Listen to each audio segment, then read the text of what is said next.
What is the worst second-hand embarrassment you've ever felt? 1. Had a guy walk into class in college late.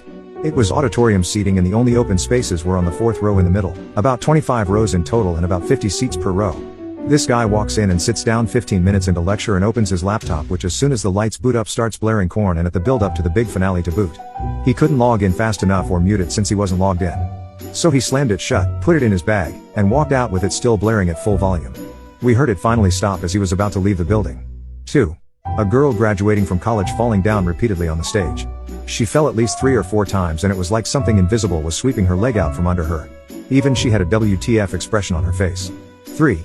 A colleague of mine put in his 2 weeks. For context, he's a fairly attractive man. Well, this woman from HR, of all places, comes by his cubicle to, wish him well, I guess? Anyway, she basically gives him a lap dance right there in front of the whole office. 4. Was going down an escalator at the Mall of Georgia when the 90-something-year-old guy in front of me very suddenly shat his pants. We were about 500 feet from a bathroom and he was wearing shorts. I felt so bad for him. The fecal matter slipped out and fell down his leg. My dad gave him his hoodie to wrap around his waist. I was very proud he was my dad in that moment and still am. 5. Was at dinner party when my friend's mother-in-law asked another one of our friends when her baby was due. She wasn't pregnant. Anyway, mother-in-law should have simply apologized, but instead doubles down with something to the effect of "it sure looks like you're pregnant." 6. I'm sure everyone felt this for me. I walked into work one day and everyone was standing around and I was like, what happened, someone die? Yep, guy I work with took his life. 7.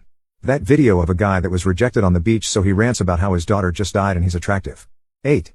I was in a class with about 50 other people when this really quiet guy stood up and started to play Gangnam Style out of his phone and started doing the dance with a wide grin on his face.